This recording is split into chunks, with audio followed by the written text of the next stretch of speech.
नमस्कार साथियों, क्या आप भी ये सोचकर परेशान हैं कि म्यूचुअल फ़ंड कहाँ से खरीदूं? अगर ये म्यूचुअल फ़ंड ऐप जैसे Groww, Angel One, Upstox, Zerodha अगर बंद हो गए तो मेरे पैसों का क्या होगा? कहीं इन ऐप में फ्रॉड हो गया तो मेरी एसआईपी और लमसम का क्या होगा? अगर सीधे बैंक से खरीदूं तो चार्जेस कितना लगेगा और क्या रिस्क कम होगा? और अगर ऐप से सीधे खरीदूं तो इन सारे ऐप में से कौन सा ऐप सबसे बेस्ट है? तो चलिए दोस्तों, इन सारे क्वेश्चन का जवाब इस वीडियो में देखते हैं और देखते हैं कि सबसे सेफ इन्वेस्टिंग का तरीका कौन सा है। दोस्तों, आप म्यूचुअल फंड में दो तरीके से इन्वेस्ट कर सकते हैं। पहला तरीका है एएमसी या असेट मैनेजमेंट कंपनी और दूसरा है थर्ड पार्टी ऐप्स जैसे Zerodha, grow, Angel one etc. अब एएमसी की बात करें तो ज़्यादातर बैंक ने अपनी खुद की एक असेट मैनेजमेंट कंपनी बना रखी है, जैसे एसबीआई की एसबीआई म्यूचुअल फंड, एक्सिस की एक्सिस म्यूचुअल फंड और एचडीएफसी की एचडीएफसी म्यूचुअल फंड।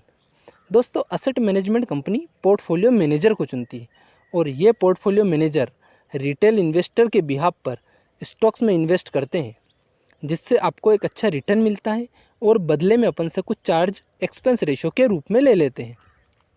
वहीं second option third party app की बात करें जैसे ग्रो, ज़ेरोधा, एंजल वन, तो ये ऐप केवल एक ट्रांजिशन प्लेटफॉर्म का काम करते हैं और आपके बिहाफ पर असेट मैनेजमेंट कंपनी से ही म्यूचुअल फंड खरीदते हैं। अब ये एएमसी थर्ड पार्टी ऐप के माध्यम से आपको एक फोलियो नंबर देगी। ध्यान रहे, एएमसी में इन्वेस्ट करने के लिए एक यूनिक फोलियो नंबर होता है। जैसे अगर आप एसबीआई म्यूचुअल फंड के किसी भी फंड में इन्वेस्ट करना चाहते हैं तो ये एएमसी आपको केवल एक फोलियो नंबर देगी। वहीं एसबीआई के सारे फंड के लिए भी आपका यही फोलियो नंबर रहेगा।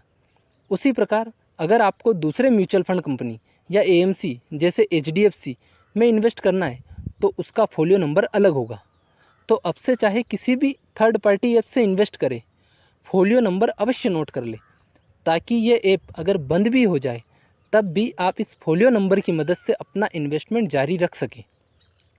अब एएमसी और थर्ड पार्टी ऐप को कंपेयर करके देखते हैं कि आपके लिए कौन सा ऑप्शन ज़्यादा फ़ायदेमंद है।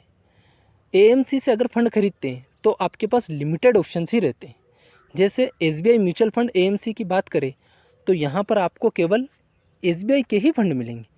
वहीं अगर आप थर्ड पार्टी ऐप के माध्यम से म्यूचुअल फंड खरीदते हैं तो आपके पास एक ही ऐप में बहुत सारी एएमसी जैसे एसबीआई, एचडीएफसी, आईसीआईसीआई, कोटक, इनके अलावा भी बहुत सारे फंड मिल जाएंगे।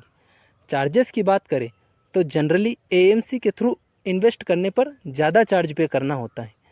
वहीं अगर थर्ड पार्टी ऐप के माध्यम से म्यूचुअल फंड में इन्वेस्ट करने पर चार्जेस कम पे करना होते हैं। इसका कारण है फंड साइज एवं बार्गेनिंग पावर का ज़्यादा होना।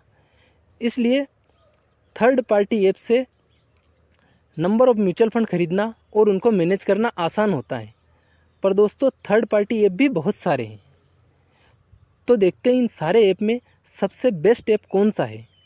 जैसे Groww, Angel One, Upstox, INDmoney, ET money इत्यादि। नंबर ऑफ डाउनलोड की बात करें तो ग्रो को 5 करोड़ प्लस और बाकी सबको 1 करोड़ प्लस लोगों ने डाउनलोड किया है। और गूगल प्ले स्टोर रेटिंग की बात करते हैं तो ग्रो और एंजल वन की 4.4 आउट ऑफ 5 और अब स्टॉक की 4.5 आउट ऑफ 5 और इंड मनी की 4.6 एवं ईटी मनी की 4.4 आउट ऑफ 5 है। वहीं अकाउंट ओपनिंग चार्जेस की बात करें तो वो सबका नील ही है और मेंटेनेंस चार्जेस की बात करें तो वो भी सबका नील ही है। कमीशन की बात करें तो डायरेक्ट फंड्स के लिए सब में नील है।